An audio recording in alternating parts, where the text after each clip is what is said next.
وہ امیر شیخ بخاری رحمۃ اللہ علیہ فرمایا جو بھئی حضرت مدنی رحمۃ اللہ علیہ جی ولایت ہوئے وہابی جی ابوالکلام آزادی تحریر جی وہابی تریجا جوڑ مہر لائم جو امیر شریعت دی کتابتی وہابی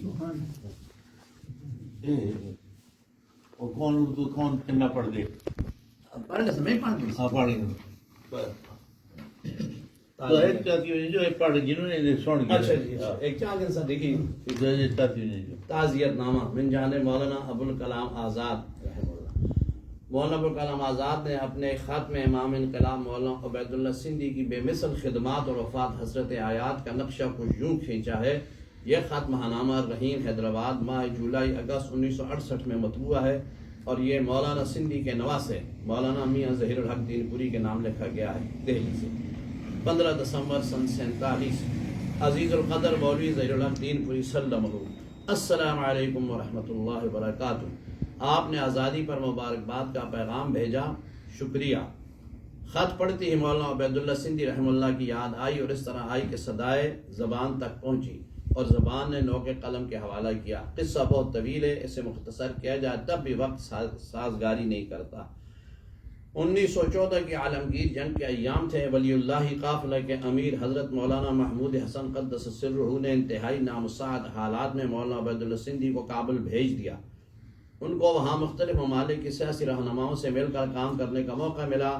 ان میں جرمن، فرانسیسی اور جاپانی سیاستدان چند ایک ایسے بھی تھے جو آج اپنے اپنے ملک میں برسر اقتدار ہیں اور عنان حکومت انہی کے ہاتھ میں ہے۔ یہ لوگ اس وقت کے سیاسی رفیق یا مشیر ہیں کہ جب مولانا نے کابل میں حکومت موقتہ قائم کی، خود اس کے وزیر ہند منتخب ہوئے اور ریشمی خطوط کی تحریک چلا کر برٹش حکومت کو للکارا اور میدان جنگ میں شکست دے کر اپنا موقف منوایا۔ برطانوی نمائندہ نے جنگ کے خاتمہ پر مصالحتی دستاویز پر دستخط کرتے ہوئے حکومت کابل کی خود مختاری کا اعلان کیا، ہندوستان کے مطالبہ آزادی کو تسلیم کیا اور بتدریج ہند کو چھوڑنے کی وضاحت کر دی۔ اس کا انتقام برٹش حکومت نے امیر امان اللہ خان سے لے لیا، مگر مولانا عبید اللہ سندھی رحمۃ اللہ کا کچھ بھی نہ بگاڑ سکی۔ یہ مولانا کا ذاتی سیاسی اثر تھا جس سے وہ مرعوب تھی۔ 25 سال کی جلا وطنی کے بعد 1939 میں جب یہاں پہنچے تو دوسری جنگ کا آغاز تھا۔ انہوں نے اپنی تحریک کانگریس میں پیش کرنے کے لیے میدان ہموار کیا۔ گاندھی جی تک نے اس تحریک کی مخالفت کی، اس کے باوجود ہندوستان چھوڑ دو کا نعرہ ہاؤس نے مار دیا اور اس کی گونج بکنگم پیلس سے ٹکرائی۔ یہ سب کچھ مولانا نے باہر بیٹھ کر کیا، کسی بھی بحث میں حصہ نہیں لیا اور نہ ہی کبھی کسی اجلاس میں شرکت کی۔ یہ فن صرف وہی جانتے تھے، ماشاءاللہ۔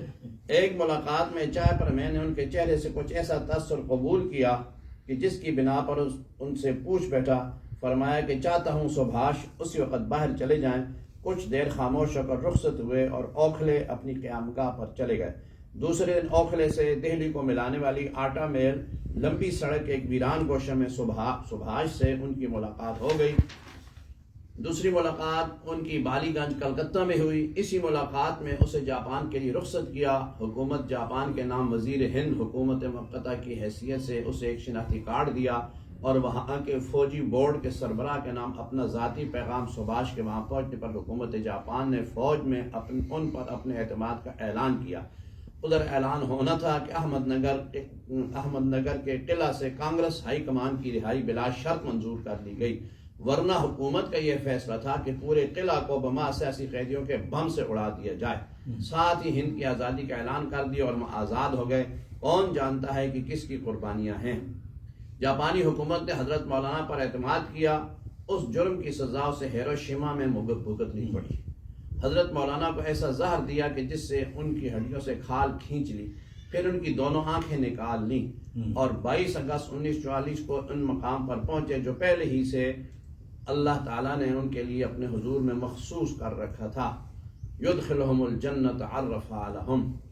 اس وقت آسمان اشکبار تھا، زمین رو رہی تھی، ہندوستان سوگوار تھا۔ جرمن اور جاپان کا علمی اور سیاسی طبقہ بھی شریک ماتم تھا، مگر حکومت برطانیہ نے اس خبر کو افواہ سمجھا۔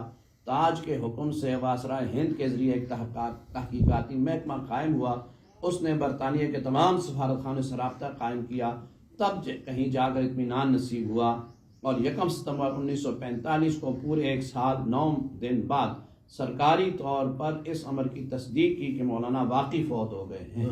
حضرت سندھی کی وفات 1945 میں ہوئی، 44 میں۔ ایک انقلابی کو ترازو کے ایک پلڑے میں ڈال دیں اور پوری دنیا کو دوسرے پلڑے میں، تو وہ ایک پوری دنیا پر بوجھ ہوتا ہے۔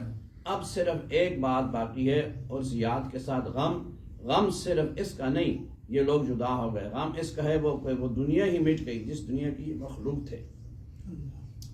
ہم اس کاروان رفتہ کے پسماندگان رہ گئے ہیں، جنہیں نہ تو قافلہ کا سراغ ملتا ہے، نہ منزل سے آشنا ہو سکتے ہیں، نہ ہمیں کوئی پہچانتا ہے، نہ ہم کسی کے شناسا ہیں۔ فَمِنْهُمْ مَنْ قَضَى نَحْبَهُ وَمِنْهُمْ مَنْ يَنْتَظِرُ۔ آزادی ست مبارک ان شہداء کو، اور اللہ تعالیٰ کی کروڑ رحمت ان کی تربت پر ہوں۔ میں خیریت سے ہوں، الحمدللہ اپنی خیریت سے مطلع کرتے رہا کریں۔ والدہ صاحبہ کی خدمت میں سلام عرض کر دیں۔ والسلام ابو چاہتے ہیں کاغذ